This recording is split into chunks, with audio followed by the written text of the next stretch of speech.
Hello and welcome to Glydecast podcast. This is episode 8, news and updates. My name is Shaggy, and with me I have Valefor. And it's me again. Long time no hear, I guess. Been a while. Griffin is asleep, and also 1H is probably asleep as well. So it's just Valefor joining me today. Everyone is a sleeping gang except me. Funnily enough, I woke up at like 5 a.m. today and I'm on my legs. I had like an hour nap, but yeah. Dang. I had to go to the airport to drive my mom to the airport because she was flying for holidays. Oh. But yeah. But I'm still working on Glyde as we speak. Well, not now, but before. Life of a game dev never sleeps. Yeah, it's like, being this cyborg basically. So before we get into kind of some news and updates, I wanted to go over a listener question. This was from a while ago, but we haven't recorded in quite a long time. So yeah, same person as before, Isaiah Ali. Hello. Thank you for the answers from my questions, and I had a blast listening to some of the answers you guys gave and the funny role playing from the actors at the end. I understand that some of the questions you guys can't answer due to spoilers, so my apologies for those questions. Also, Peter Jackson as the director actually sounds like the right director to make Glyde a movie. So he was. This was from the episode we had with the landing Luke. Yeah, I remember. Yeah, and they did a bit of roleplay at the end. Which was pretty funny. We were talking about Glyde movie potentially. Who would be directing it? Yeah, I'm still standing by it. Peter Jackson. It would be like a nice dark Lord of the Rings kind of movie with dragons. So yeah, that's still my vote. For the director. So one of his questions is, if you had to sell Glyde, which company would you sell it to? Any game, movie, companies in general, Activision, Warner Bros., etc.? I wouldn't sell it, I would say, unless you've meant like license too, I guess. That's what I'm thinking. Yeah, in terms of ownership of Glyde, I'm gonna own Glyde forever. I'm not gonna sell rights to Glyde. Yeah, because I believe in the project, I believe in the IP. I think there's a lot of potential in it. I mean, I suppose the only thing that would convince me to sell Glyde is if there was some massive studio, let's say like PlayStation, interested in the game, and I just wouldn't be able to do it myself. If I wasn't able to work on the game, if, for example, there was some life-saving surgery needed for a family member or something, maybe then. But yeah, I want to keep Glyde as my own property. However, if I was to license it to, let's say, a studio, maybe to help make a game or something, like if, for example, we didn't get funding from Kickstarter, but then we, for example, had an option of working with a studio to help and make the game, then I would probably pick Toys for Bob. Because obviously they worked on the Reignited Trilogy, Spyro and Crash 4, and I think they could really help elevate Glyde and make it real. That's if I was to pick a studio to help us develop the game, if they were to be licensed and work with us. For the movie, I don't really know what studios make best movies. Who made Lord of the Rings? I don't even know. Oh, geez. I don't know either. What studio was responsible for that? I would probably ask Peter Jackson and be like, hey, get your contacts, and get us work with the guys who worked in Lord of the Rings, and, we'll see what happens. Yeah, so I mean, it's hard to say, because I love a lot of different, like, medias, I guess, where, there would probably be a pick that I would have for each different kind of scenario, like for my, like movie or the game. I know who I would maybe pick, but then I wouldn't really know who to pick for an anime, for example. I would probably have to do my research. I hope that answers the question. I I never really thought about it that much because I never really thought about selling Glyde to anyone. My actually, that's one thing I could say is my philosophy is that if someone is willing to pay me like $1 million for Glyde, it's probably gonna be able to make twice as much. If someone believes that Glyde is worth 1 million, he could probably easily make at least 2 million. So, you know, if someone offered me money for the IP, it would only reassure me that this is actually, you know, something that I have that is worth a lot of money in the future if potential is realized. This isn't one of the questions, but if someone offered you a good amount of money for the IP, would that just motivate you more to try to continue on with the IP? Oh yeah. So that's the thing I'm saying is that, you know, if someone offered me $1 million for, you know, sell me Glyde for $1 million, I would be like, no thanks. But then I would know that actually Glyde is worth more than $1 million, because if a big company wants to give me $1 million for it, they are confident it will make them more than $1 million, right? Because they want to get their money back. But then depends obviously what they would do with the game. I don't think they would be able to realize the game in the way that I want to realize it. But then obviously they got resources and stuff, but they don't know the story that we want to go for. They didn't know the world. I think the only way it could have worked if they paid me a lot, I kept the IP, but then they hired me and provided me the resources to make the game, but worked with me, and then we kind of split at the end or something. But yeah, I don't know. But yeah, you know, Glyde stays unless it's like an emergency, like a life emergency, and then opportunity appears maybe then. But this is like very, very extreme example. Like, right. Yeah. In other words, you are forever going to keep Glyde. Yes, yeah. I'm not saying I wouldn't work with anyone on Glyde. Like, I'm open to, like, you know, cooperating with some of bigger companies or whatever. But I always want to retain, like, the IP. I wouldn't allow them to, like, put in microtransactions in the game or stuff like this, you know. It's like, as long as I make the decisions, we can work together. But, you know, if someone is trying to ruin the game just to make more money on it, for example, then that's not going to happen. That's fair. That's totally fair. So the next question would be, what was the hardest decision to make while making the game? Ideas that were scrapped that can't be used due to budget reasons? That's an interesting one. I mean, there's a lot. Yeah, it's a very broad question as well, because there's so many decisions that are, I mean, pretty much any decision that I have to make, or, you know, the team has to make, you know, it's very hard, because in the end of the day, this is our first game, and we don't really know what will make people happy, what will make the game fun for people. We can only guess, and obviously we can kind of direct ourselves based on feedback that we receive from Patreons and stuff like this.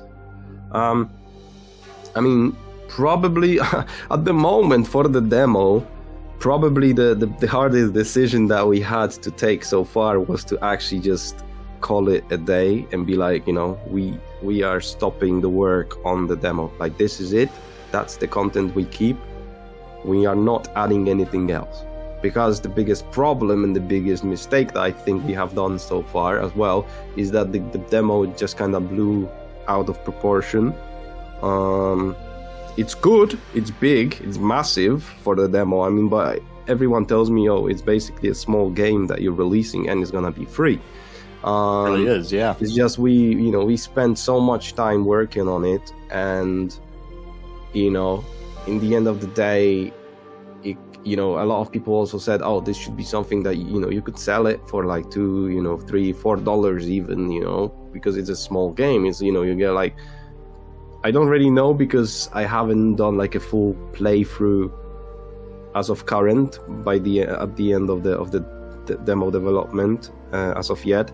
But, you know, I think you can easily get like 3-4 hours of gameplay at least, like for just exploring and getting everything in the demo level. You know, this is longer than some small indie games. Yeah, because I know for me, I can beat the whole entire game based on what it is right now in about 2 hours, and that's me knowing everything. So at least double that for people that need to figure things out. Yeah, exactly. And if everyone wants to get all the content and they want to take their time and they also want to do optional arenas and stuff, I think you can get out about like maybe 10 hours or even more out of it, and I've promised it's gonna be free, so it's going to be free. But yeah, I think it's a little bit too big. We somehow made it work, and that's what I'm really happy about. That I see the end now. It's not something that is gonna get delayed again and again, because the whole kind of main demo level is pretty much finished. It's just finishing touches that we're adding now, and at the state that it is now, it's really good. I'm happy with it, but I think it could have been released a year ago, maybe be half the size it is now, and it would still do the job. But it kind of just, that's the problem, and that's the biggest mistake I've done. It's just constantly new ideas come to your head, and you want to add them, and you add more and more and more and more, and eventually it's all so massive that you didn't even realize that you spent so much time on it. So yeah, that's probably what the biggest mistake that we did, and the biggest decision that I had to take is that this is the time now to actually stop. We set ourselves a deadline. The release is on June 10th, and that's and everything has to be finished before then. If not, then it's just gonna make us look bad. Right. So the hardest decision is basically just putting a deadline, just so you can focus on what you have now without adding anything else. Yeah, because quality-wise and content-wise, I'm happy with the content and quality that we have. We added pretty much everything that we wanted to the demo, which again, it makes it it almost makes it like a small full game on its own, with so many different abilities and 8 elemental forms. You can you can access them all, and there's a bunch of collectibles and a bunch of lore and stuff that you can find out about the world in the game. So many NPCs with extensive multi-choice dialogues where you can talk with them and ask them questions, stuff like this.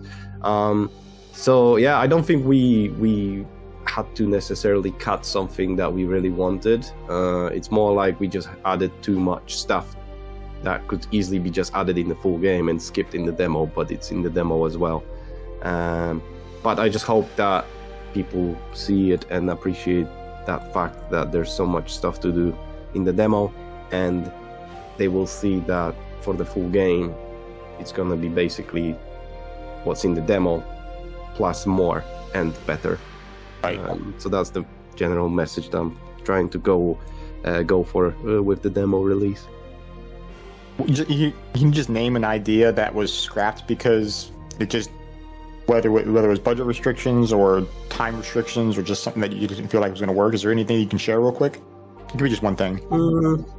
There was a couple abilities that didn't make the cut. And while they maybe would make sense in the full game, I thought that they don't really fit the demo.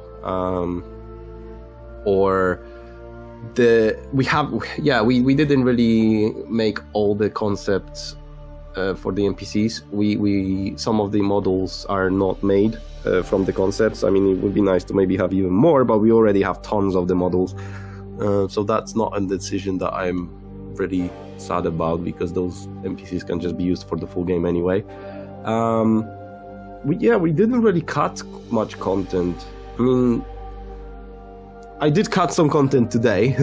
So I removed the map and removed the mini-map because they were working. Yes, they were technically working, but they were not working.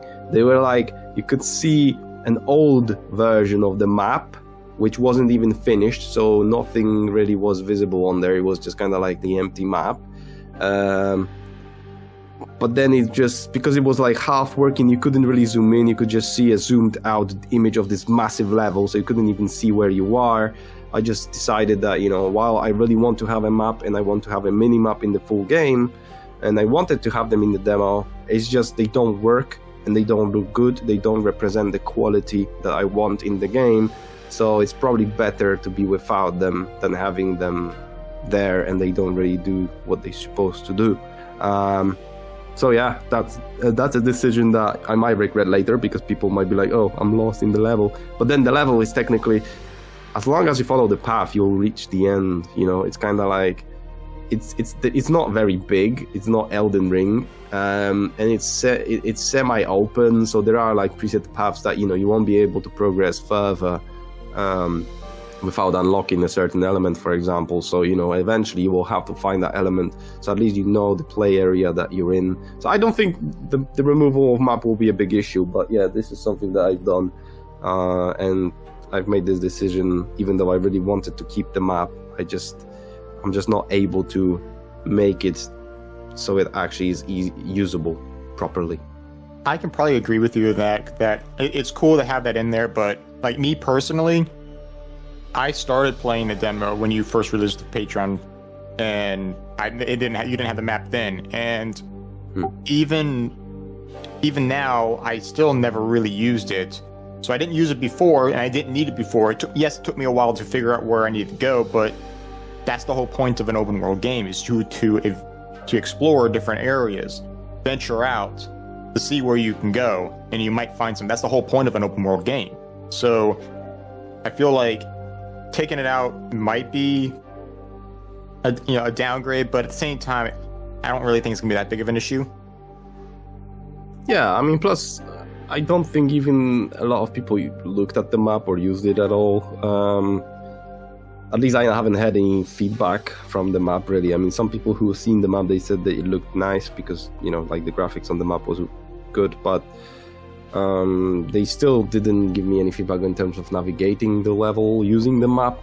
Plus, I mean, you know, it wasn't even possible because you couldn't even zoom in on the map. So it's like you just see this massive map, which is cool.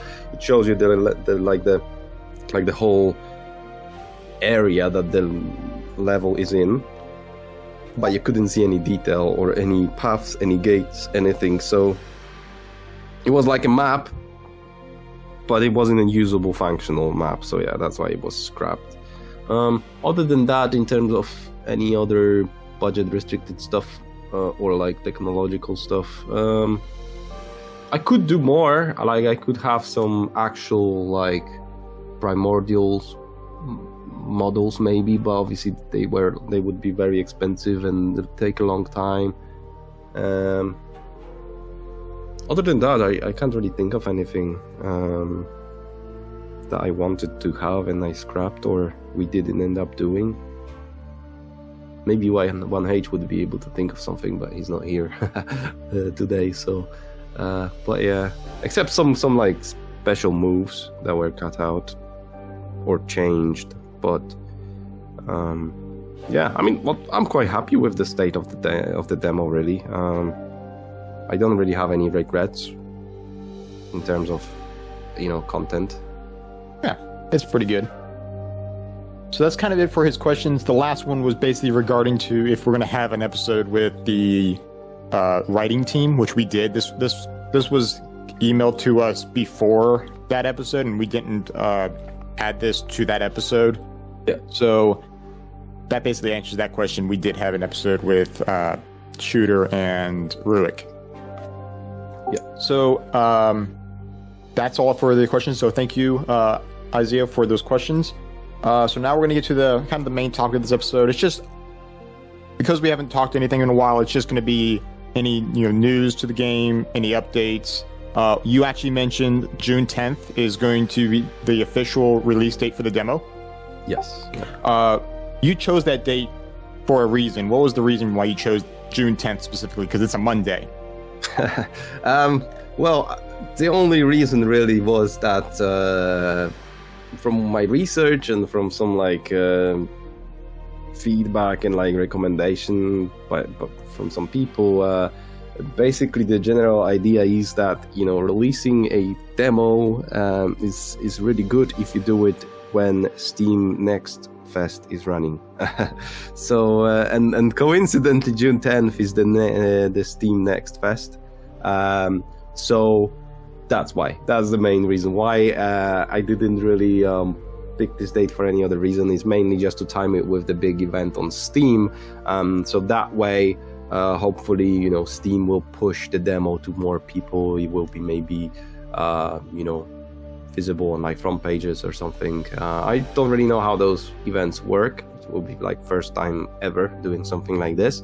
But everyone always was recommending to me that it's worth timing the release date with a big event like Steam Next Fest or some indie fests that they do or whatever. So and that just seemed to be the one that's going within the time that I was kind of aiming for the demo release, a first half of this year, which will be technically. Yeah, still within the first half, right? June is the 6th month, so that would be, that's that. So I'm just hoping that Steam itself will help to kind of push the demo out for more people, so more people will see Glyde and will give it a go.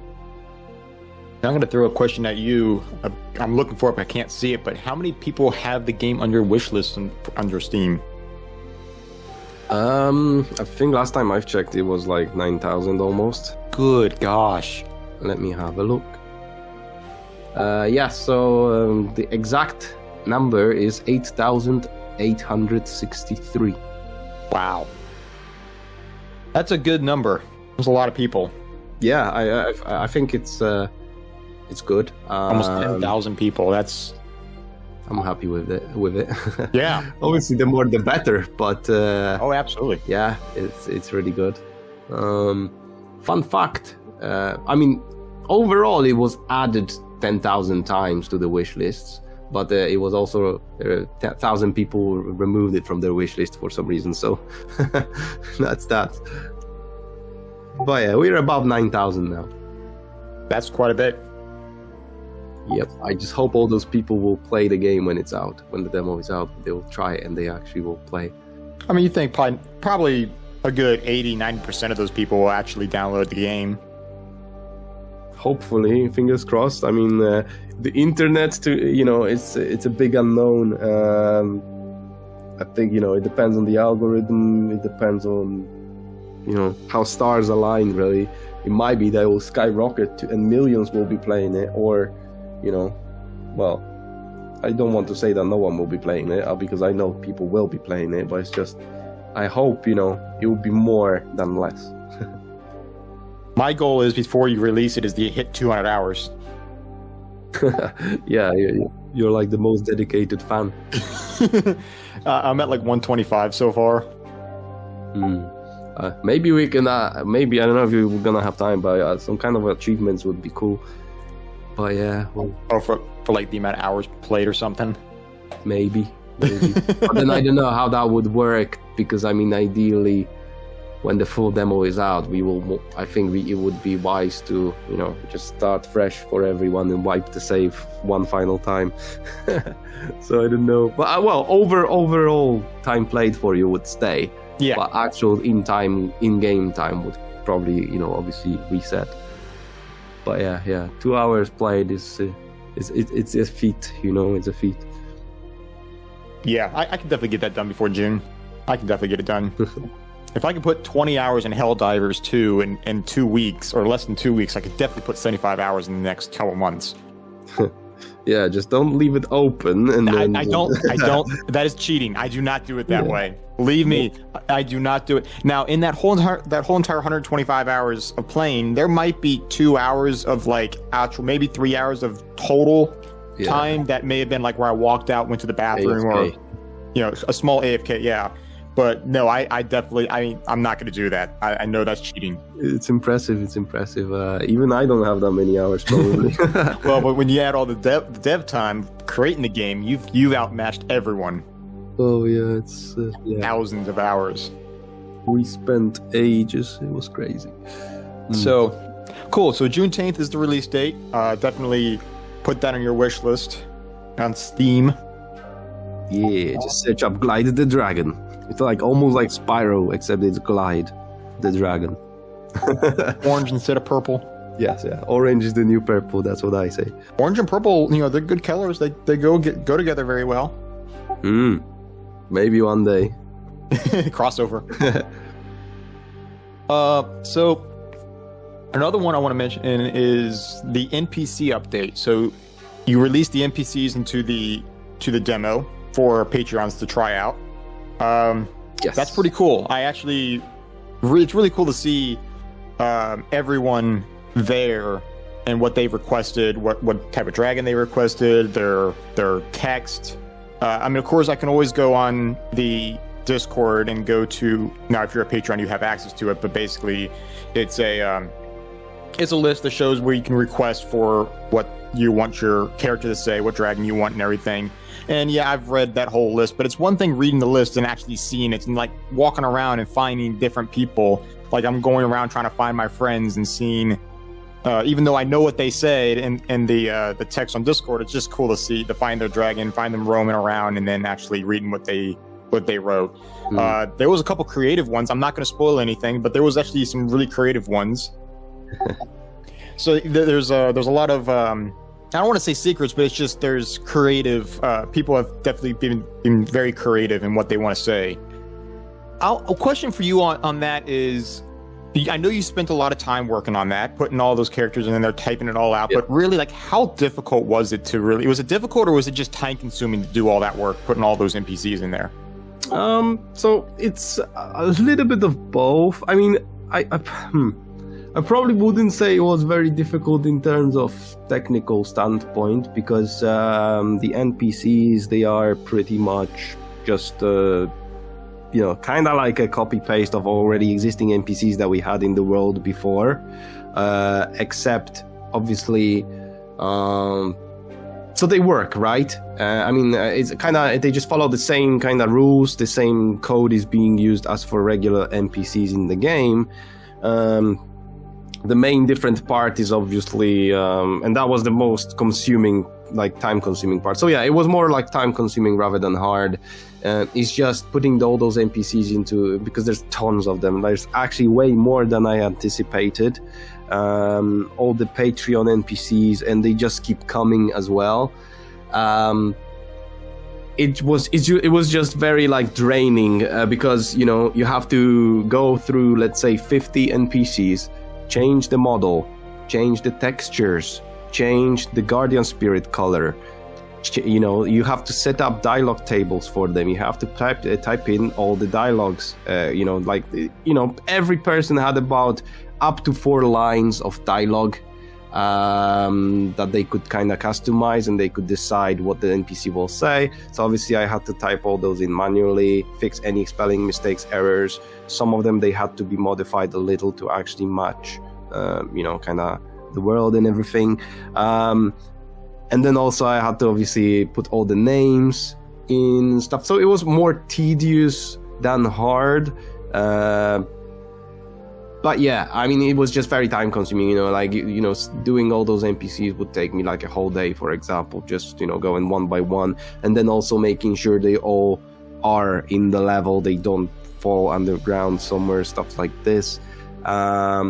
So yeah, I kind of do them in waves, really. That's why there has been a patch where I've added 50 of them, but now some Patreons, they are still not there. It's because I'm waiting for them to kind of, to get another 20, for example, and then I'll add them in another bigger patch, rather than adding one every patch or something. But yeah, the idea is that they will be there for the release of the full demo. So yeah, as long as someone has Ultimate Guardian tier or above, they are eligible for their NPC. Yep, and that's only required by 1 month. It's not like you have to have it for a whole year or anything. Yeah. This is it's only for 1 month. So yeah, I mean, as long as someone subscribes for 1 month, they can have their NPC in the demo. But it's probably going to be different for the full game if we do something like this, because yeah, it is very time consuming, and while it's very cool, and it also made me super happy to see all the dragons walking around and talking to Glyde, and believing in the project and saying how they support the game because they believe in the game, they love the characters, stuff like this. I think if for the full game, considering it will hopefully will get much bigger following, I might just not be able to add 1,000 or 2,000 NPCs by hand. That would be crazy. Yeah, so I think, this will be probably something that will turn into... I mean, obviously, the demo NPCs, they will stay there forever. The demo will always be on Steam. It won't be taken off, even if the full game releases, because it's kind of like a separate experience on its own. So the demo, just to clarify, is not a part of the full game. This is like a standalone, separate experience. So again, like we said before, it's almost like a small game on its own. But the full game is gonna have slightly different rules if we decide to include people as dragons. It would be different probably. Depending on how many you get, it might be simpler just to put plaques with everyone's name. Yeah. So I mean, that's like one of the alternatives that we could potentially do. If we have this, if we want to include Patreon's names in the full game, for example, rather than having one NPC, which will probably also kill performance if we have 2,000 of them. Yeah, exactly. We have like some kind of a hall of heroes where there are like those plaques with those names, and there are like and everyone is listed there and stuff like this, with maybe some statues of people who contributed a significant amount. Or something, they got like a special reward through Kickstarter or something like this. But this is all obviously at the moment, we're just thinking about stuff, so it's nothing to confirm or decline. But yeah, overall it's really good. But yeah, it is quite tedious. I kind of just. I didn't expect that much of... Obviously, the support is amazing, and I'm really happy with it, but I didn't expect that many dragons. It's got to the point where I worry about performance of the training room, where if I overdo it with too many NPCs, if it's actually going to impact the level itself. But we'll see what happens. At the moment, it runs fine, but I just worry about adding too many. Right. Continuing on with the Patreon support players... The end of 2022, December is when you let your Patreon supporters access the game, and then all of 2023 to now, you've had the help from your Patreon supporters playing the demo, playing any fixes that you put in there, trying it out, testing it out. So, do you feel like having a crew of these people to test out the demo has helped you achieve more in the development of the game? Oh yeah, definitely. I don't know if it might be that patrons don't even realize how helpful they actually are. Not only just because they obviously help us fund the project and the full game, like assets, concept art, models, music, stuff like this. But also, the fact that they can test the game and actually give us feedback on features and bugs and issues, that saved us so much time in testing as well. And it helped a ton, because without, like you going around and finding like 20 holes that let you get out of the map and go out of bounds, I probably wouldn't even find those holes to begin with, right? And then some other people might they could maybe fall through that hole, and then their experience could have been worse. Or people could just start abusing the game, like finding shortcuts that they, kind of break the flow of the level and stuff.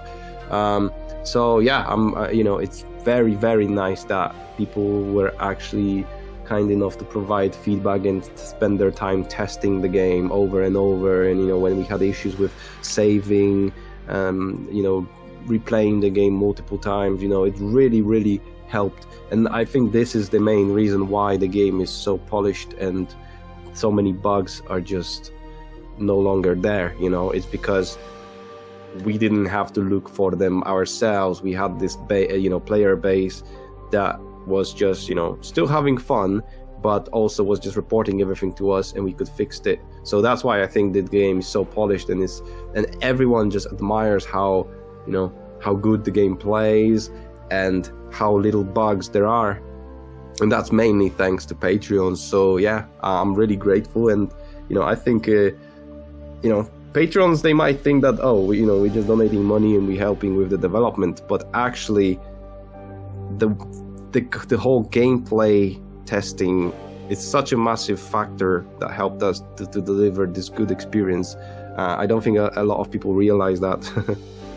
for me being, a Patreon and being able to test the game out and stuff, so people like me that are accessing it, it's great to hear from you saying how much you appreciate the help, because for me, and I'm pretty sure I can speak for many others, it's an honor to be able to, there's not many times where you can say, I've had early access to this game when it was in its infancy, and I was able to test it out before it was officially released. Like, to me, that is really cool. That is awesome. And all I had to do was pay a little bit extra, pay this amount per month, whatever, to gain access to this. And my feedback actually matters. And to hear that from you, saying that the feedback matters, means a lot to me. And it makes me more motivated to put in some time, whenever I have some free time. It's like, you know what, I'm going to go look for something. And I've gotten to a point where if I can think about something, like, you know what, I'm going to start playing this game and I'm going to not stop until I find something. 9 times out of 10, I'm going to find something that's worth reporting. Yeah, but it's motivating to be able to do that, to hear you say that you benefit from it. It helps you out. So, and I enjoy doing it. So that's why I've got 125 hours logged so far, because it's all fun just looking for it and being able to access something that many people can't. Yes, everyone can technically access this by spending the, I think it's like, well, this is a United States dollar, US dollars. It's like $10 for the, it's something like that. It's a very small price. So technically everyone can, but not everyone's going to. So I think, and correct me if I'm wrong, you have maybe a couple hundred actual Patreons that have access, that have paid the amount to access the game, but you only have about maybe 20, maybe 30 that are dedicated to it. Yeah, so fun fact, I'm almost running out of keys. Wait, there's a limit? Well, yeah, I've got 300 keys. Okay. Oh, so you're getting close to 300 then. So at the moment, we've got 200 keys left. 20 keys left. So there's 279 people who are, who have access to the demo. Potentially. That's also including some people who I sent the key, like some media or YouTubers and stuff, and they might not necessarily have used that key. And all that also includes the team members. But I would say, about 250 people have access to the demo, which I think is a really good result. And, it would be nice to see most of those people actually, reporting bugs, issues, and their thoughts and feedbacks. That would help a lot. But I'm still happy that we have, even though it might be a small number, we still have a good number of people who are willing to test and help out on Discord and, report bugs and issues and stuff like this. So, it's really cool. The impact, it was definitely worth it. I was hesitating to release the Patreon build for people because I was worried that obviously some people get turned off by the game because it was buggy and there were issues and stuff. But actually, if I didn't do it, then it would probably be worse. So I'm really happy it worked out, and people actually, provided a lot of nice constructive feedback, and they let us finish finish what we were doing, and they allowed us to fix all the bugs they found. And it's good to see from feedback as well that people actually see that we are working hard and we are working on fixing all the issues, and pretty much all the issues that have been reported have been fixed. So I think it's like we form a really nice team with the community, and this is something that I also love about working on Glyde, is that the idea behind the game is, yes, we are making the game, we know the story and everything, but I want to make this game for people who just want this awesome adventure where you play as a dragon. So that's why I'm always open to feedback, and I'm always open to what people might want to see. And it's not that I don't know how to make the game, or I don't want to, or I don't know what I want to put in the game. But, if you could tell me, I would love, to have something in this game that a dragon would do, then why not? I could maybe find a way to implement this. Like, there was some mentions. This was even before. I already thought about this before people started mentioning it. Like having your own, dragon cave, where you could put in, collectibles and stuff like this. Oh, wow. Yeah.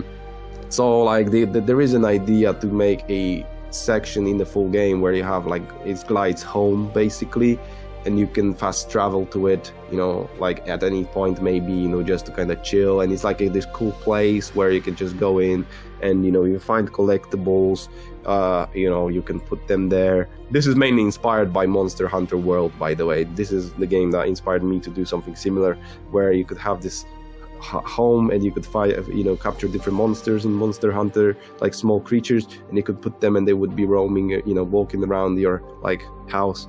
You know, I really like housing systems in games anyway, so I think so. This is always something I wanted to do with Glyde, where you would have like your own cave, and then you could like kind of build it up a little bit. You know, maybe not like construct and put like, you know, I don't know, tables and beds there, because obviously you're a dragon.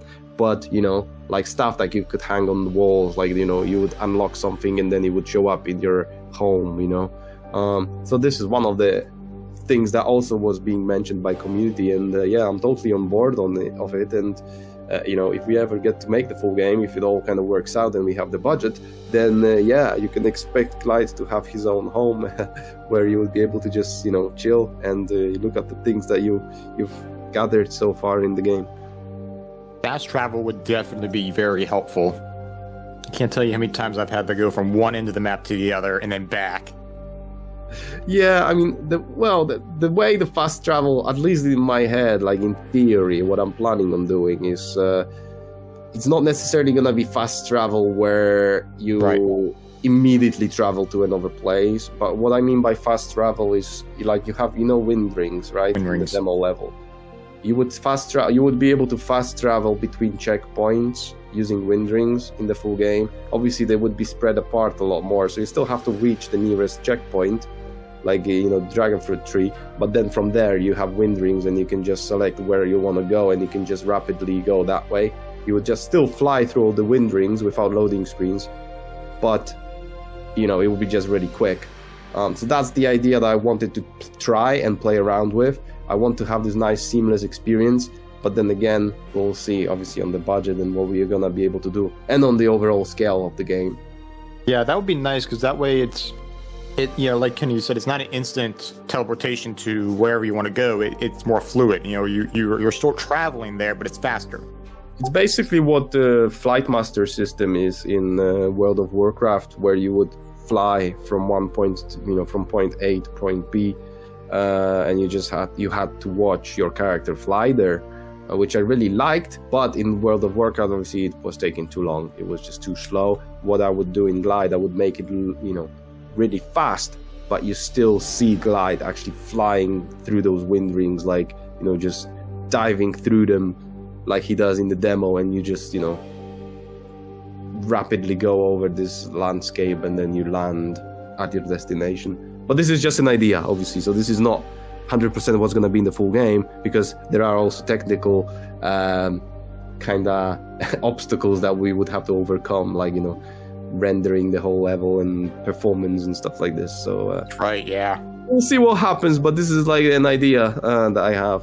But yeah, so, you know, community ideas, and, you know, the game is meant to be, I just want to make the best dragon game ever that everyone wants. Like, I want people who love dragons to have something good to play, where they can, you know, get into the game and they can just lose themselves there, you know, experience a cool adventure, have a good combat system, play around, you know, find a lot of stuff, collectibles, pick up all the crystals, you know, meet cool characters, and, you know, beautiful music, beautiful landscapes. You know, it's a big, ambitious project, but you know, I think we are going in the right direction so far.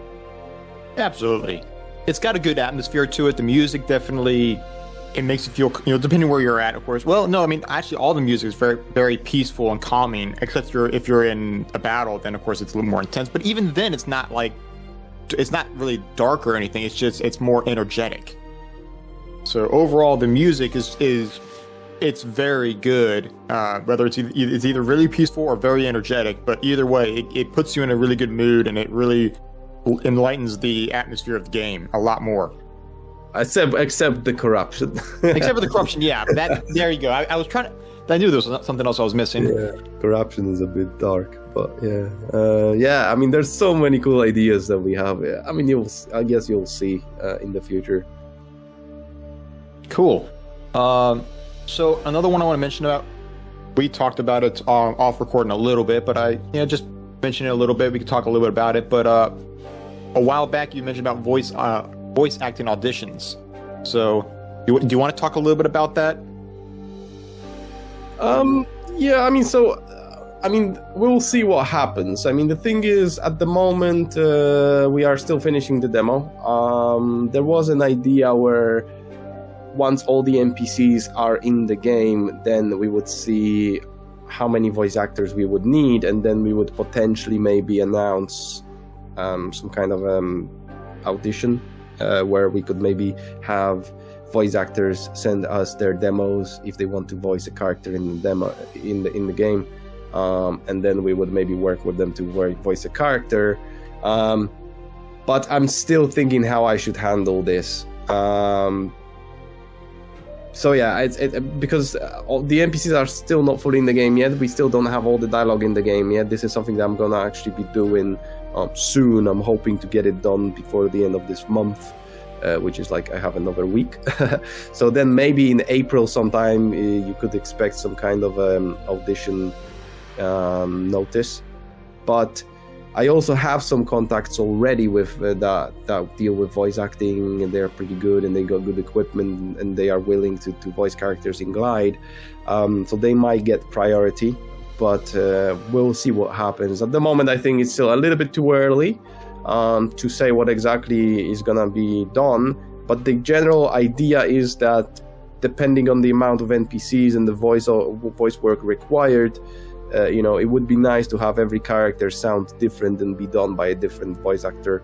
So, less known voice actors who maybe want to try and, break the ice and have their name in credits in some kind of a good game.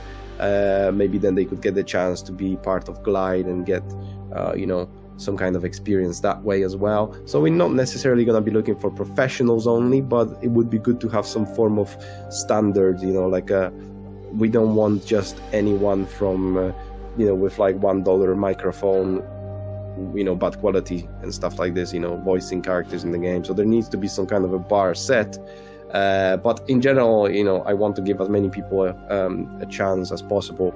But we'll see. I just need I need to discuss this with the team and also the voice actors that we have for the game at the moment, like the main cast and everything, and see what they think. And then based off their experience, I will probably make the decision. So yeah, nothing to announce yet, but there might be a call, like casting call in the future. But yeah, it's still hard for me to confirm anything. I would like to voice audition for the role. Oh yeah, thanks. No. I think I did really good. I think my quality mic is really, really perfect. Next. Yeah, that's what we're trying to avoid. Trying to avoid that. It was a good demo, yeah. Trying to avoid the Wendy's drive-through mic. Yes, yeah. Oh gosh, yeah. So another thing is, are you excited for this release? Are you excited to hear what other people have to say about the game once the game is officially released? I mean, where it's opened up to tens of thousands, maybe even 100,000 people. Of course, very excited, and I mean, it's kind of like I'm looking forward to it.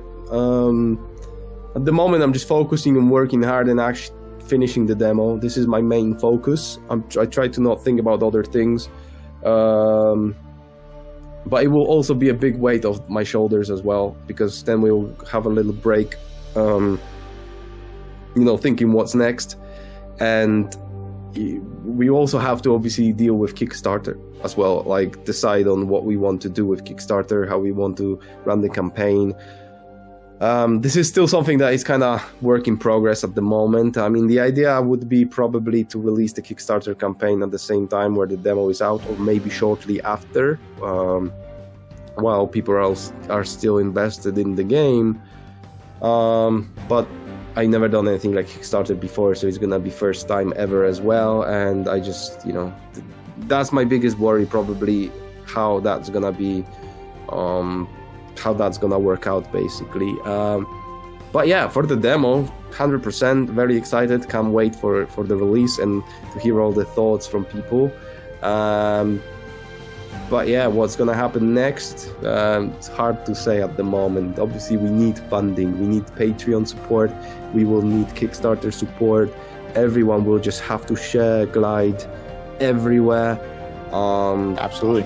We make it big and we, fund the project, then I think we can deliver a nice game, a really good quality game. And I hope people will give the demo a try, because that will show you the quality and the passion that we have for the project. Very nice. So, if you'd like to send us a question or feedback, you can email us at glydecast@gmail.com, and we will discuss it in the next episode. If you want more information about Glyde, you can visit glydethedragon.com. We are also on Discord. Look for us in the official Glyde the Dragon Discord server. If you'd like to help support the game, you can contribute through Patreon. Benefits include exclusive Discord privileges and early access with voting capabilities of game content, as well as an NPC with your own custom name and message. Also, don't forget to check out the other Dragon podcasters, worldofdragons.com. Link will be in the description. Thank you so much for listening to this episode, and we will talk to you in the next one. See you later, everyone. See ya. Bye-bye.